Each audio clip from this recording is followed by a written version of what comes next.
শুভ সন্ধ্যা। রাধে রাধে সবাইকে।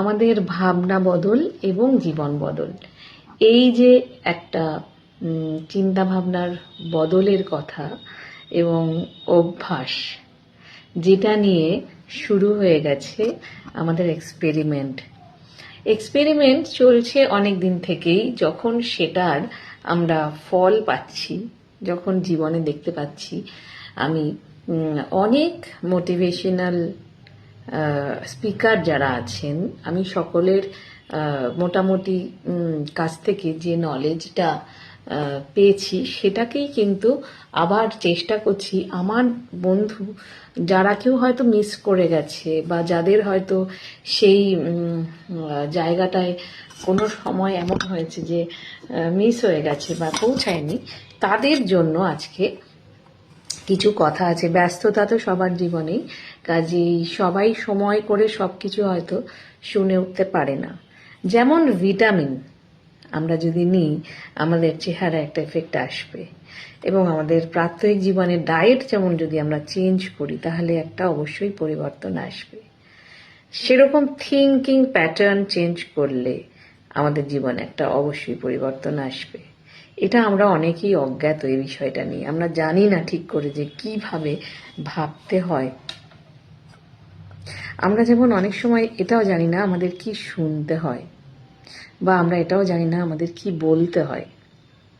পাখি পড়ার মতো করে সব ছোট থেকে যা যা শিখিয়ে গেছে পরিবারে বিভিন্ন মানুষ পরিজন, না জেনেই অনেক কিছু ভালো কিছু শিখিয়ে গেছেন, না জেনেই অনেক কিছু এমনও হয়েছে যে পরিবেশ বা স্কুল থেকে আমাদের খুব ভুল শিক্ষা হয়েছে, বা মনের মধ্যে যেগুলো উৎপন্ন হয়েছে, যাই কথা বা যাই অনুভূতি বা যে ইচ্ছার উদ্ভব হয়েছে, সেগুলো কেন হয়েছে আমরা কিন্তু সঠিক জানি না, জানা ছিল না এতদিন, এইটা বিষয়ের মধ্যেই আসেনি।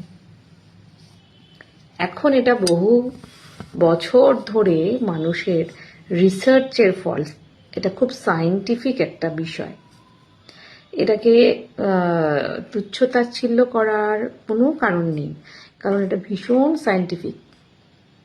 কতটা যে সায়েন্টিফিক সেটা আমি বলছি, বলে এক্সাম্পলসও আমি দেব নিশ্চয়ই।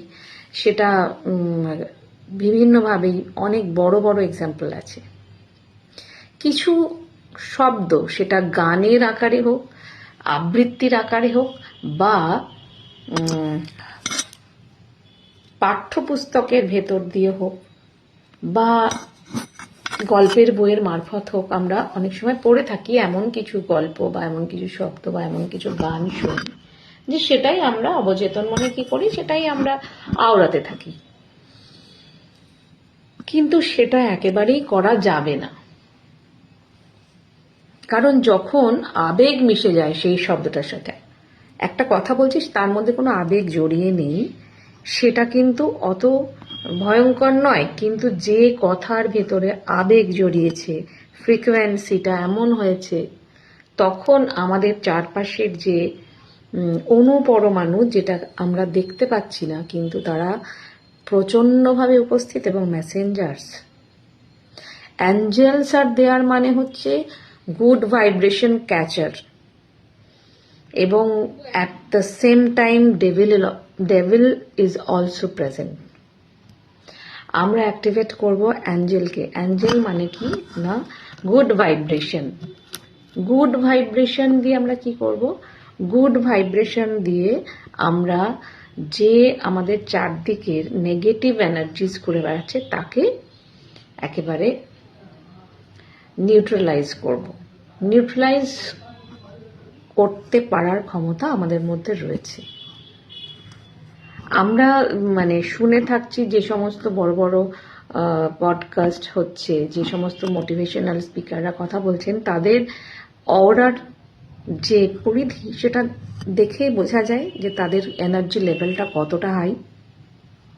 ওই এনার্জি লেভেলে নিজেকে পৌঁছতে হবে, তার জন্য নেগেটিভ সমস্ত রকম শব্দ বর্জন করতে হবে। এই নেগেটিভ শব্দর মধ্যে আছে দারিদ্র, অসুস্থতা, বয়স, ব্যর্থতা। এই 4টে মেইন শব্দ। এই 4টে শব্দকে কখনো কোনো সময় উচ্চারণের মধ্যে আনা যাবে না, বরং তার অপোজিটটা বলতে হবে। আমি সবসময় সুস্থ, আমি এক শক্তিশালী আত্মা, আমি পরমাত্মার শক্তি দ্বারা পরিবৃত। এই কথাটা প্রথমেই বলে দিনের শুরু করতে হবে। এবং আমি সবসময় ইয়াং, সবসময় ইয়থ আমার মধ্যে, বয়স যাই হোক। এবং আমি সবসময় সফল, প্রতিটা দিন আমি উদযাপন করছি, এটাই সফলতা।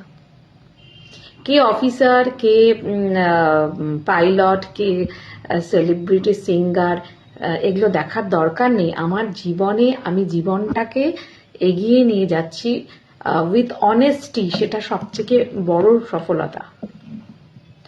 আর বাকি সব হচ্ছে চর্চা। আমি কোন চর্চায় আছি সেটাই আমার জীবনের দিনের ডায়েরি তৈরি করবে। যখন আমি বলবো আমি সফল, আমি সফল, আমার বাচ্চারা সফল, আমার বাচ্চারা ভীষণভাবে কর্মদক্ষ এবং তারা অবশ্যই পজিটিভ, আমার বাচ্চারা পজিটিভ হয়ে উঠবে। দুরন্ত বাচ্চা, তাকে বলতে হবে এ শান্ত, শিষ্ট এবং বুদ্ধিমান ও এই ভীষণ ভালো, অন্তর থেকে সৎ। যখন আমি যেটা চাইবো সেই ওয়ার্ডটা সেই মানুষটার জন্য ব্যবহার করতে হবে। ধরুন কাউকে কারো পছন্দ হচ্ছে না, কিন্তু তার মধ্যে যে কোয়ালিটিটা আমি চাই সেটা বারবার বলতে হবে। কেউ খুব রাগী, বলতে হবে ও ভীষণ ধীর, স্থির, ভদ্র, সভ্য, শান্ত। এটা অন্তর থেকে বারবার বারবার বলতে হবে। আর যেগুলো বলতে হবে না সেই ওয়ার্ডগুলো আমি অলরেডি বললাম, আরও তো নেক্সট এপিসোডে আরও বলবো। সবগুলো প্রচণ্ড ইম্পর্টেন্ট, সবাই কিন্তু শুনবেন এবং একটু করে কাজে লাগাবেন। কাজে লাগাবেন মানে প্র্যাকটিসে আনুন, আর অন্য কারো দিকে নজর দেবেন না, শুধু নিজের আত্ম উপলব্ধি এই দিকে নজর দিতে হবে। আত্ম উপলব্ধি এবং আত্ম উন্নতি, এই ব্যাপারটা নিয়ে ভাবতেই হবে। সেই জন্য আজকে এইটুকু বলে আমি শেষ করছি, আবার আসছি।